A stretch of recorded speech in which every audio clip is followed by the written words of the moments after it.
കൂടുതൽ വാർത്തകളും വീഡിയോകളും കാണാൻ ഈ ചാനൽ സബ്സ്ക്രൈബ് ചെയ്യുക. കൂടെ ബെൽ ബട്ടൺ അമർത്തുക. നമസ്കാരം.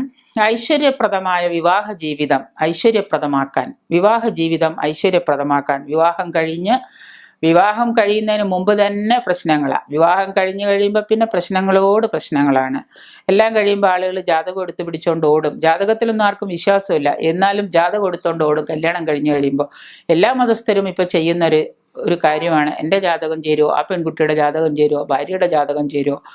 വിവാഹ ജീവിതത്തിൽ സന്തുഷ്ടമായൊരു ജീവിതം കൈവരിക്കണമെങ്കിൽ എത്രയൊക്കെ ആയാലും സ്വയം ഒരു ചേർച്ച, മാനസികമായൊരു പൊരുത്തത്തെക്കാൾ ഉപരിയായിട്ട് എന്തെങ്കിലുമൊക്കെ ഒരു മാഗ്നറ്റിക് പവർ ഉണ്ടെങ്കിൽ മാത്രമേ നമുക്ക് ജീവിതത്തിൽ ഒരു സ്വരുമയും ഉയർച്ചയും ഒരുമയും ഉണ്ടാകുകയുള്ളൂ. കുടുംബ ജീവിതത്തിന് വളരെ ഐശ്വര്യപ്രദമായിട്ട് നിലനിൽക്കുന്ന പല ഘടനകളുണ്ട്. വർത്തമാനകാല ജീവിതം ആകെ കുരുക്കുകളിലാണ്. ഒട്ടും സ്വരച്ചേർച്ചയില്ലാതെ അശാന്തിയും വഴക്കും പ്രശ്നങ്ങളും ദുരിതങ്ങളും സ്വസ്ഥതക്കുറവും ഇങ്ങനെയാണ് നിങ്ങളുടെ ജീവിതം പോകുന്നത്. മാത്രമല്ല, വിവാഹത്തെക്കാളേറെ വിവാഹമോചനമാണ് ഇന്ന് നടക്കുന്നത്. വിവാഹം കഴിയുമ്പോൾ തന്നെ മോചനം, വിവാഹത്തിന് മുമ്പ് തന്നെ നിശ്ചയം കഴിയുമ്പോൾ തന്നെ വേണ്ട എന്ന് പറയും. വിവാഹത്തെക്കാളേറെ വിവാഹമോചനമാണ് ഇന്ന് നടക്കുന്നത്. അന്യോന്യം പ്രണയിതാക്കളെ വിവാഹത്തിലിരിക്കുന്ന ദമ്പതികൾ പോലും അന്യോന്യം പ്രണയിതാക്കളെ കണ്ട് അവരവരുടെ ജീവിതം സ്വൈരവിഹാരം പോലെ ഇങ്ങനെ നടത്തിക്കൊണ്ടിരിക്കുകയാണ്. ഭാര്യ ഒരിടത്ത്, ഭർത്താവ് ഒരിടത്ത്. അവർ ഇഷ്ടമുള്ള പ്രണയിതാക്കളെ കണ്ട് അവരുടെ ജീവിതം സുഖകരമായി നടത്തുകയാണ്. സമൂഹത്തിൻ്റെ മുൻപിൽ ഒരു വിവാഹം കഴിഞ്ഞിട്ടുണ്ടാവാം, പക്ഷെ കുടുംബത്തിൽ അവർക്ക് ദാമ്പത്യ പൊരുത്തമോ സുഖചേർച്ചയോ ഒരിക്കലും ഉണ്ടാകുന്നില്ല. 4ഓ 5ഓ വിവാഹം വരെ കഴിക്കാൻ മടിയില്ലാത്ത ദമ്പതികളും ആളുകളെയും സ്ത്രീ പുരുഷന്മാരെയും നമുക്കിന്ന് കാണാറുണ്ട്. എൻ്റെ അടുത്ത് പലരും വരാറുണ്ട്. 2 വിവാഹം കഴിച്ചു, 3 വിവാഹം കഴിച്ചു, 4ാമത്തെ വിവാഹത്തിന് ആലോചിക്കുന്നുണ്ട് എന്ന് പറഞ്ഞ്. ഈ വിവാഹം കഴിക്കുന്നത് തന്നെയാണ് ഏറ്റവും വലിയ പ്രശ്നമെന്ന് മനസ്സിലാക്കാനുള്ള ബുദ്ധി അവർക്കില്ലാതെ പോയി. ഇങ്ങനെയുള്ള വിവാഹങ്ങൾ അധികപ്പറ്റലെന്ന് വന്നിരിക്കുന്ന ഒരു കാലവും കൂടിയാണ് അത്.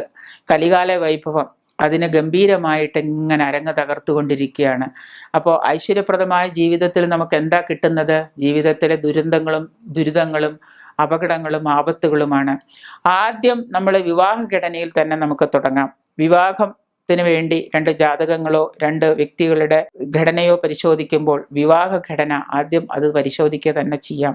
ആദ്യമായിട്ട് ഗ്രഹങ്ങളുടെ പൊരുത്തം തന്നെയാണ് നമ്മൾ എടുക്കേണ്ടത്. ഗ്രഹങ്ങൾ തമ്മിൽ പൊരുത്തമുണ്ടോ, സന്താന പൊരുത്തമുണ്ടോ, അവർ തമ്മിൽ സ്വരച്ചേർച്ചയുണ്ടോ, മറ്റു പൊരുത്തങ്ങളെല്ലാം ഉണ്ടോ എന്നുള്ളതാണ് നോക്കുക. 5-ൽ 6 പൊരുത്തം ഉണ്ടാവും, 6-ൽ 5 പൊരുത്തം ഉണ്ടാവും, ചിലപ്പോൾ 10-ൽ 7 പൊരുത്തം ഉണ്ടെന്നൊക്കെ പറയും. എങ്കിലും ഗ്രഹങ്ങളുടെ പൊരുത്തമാണ് നമ്മൾ നോക്കേണ്ടത്.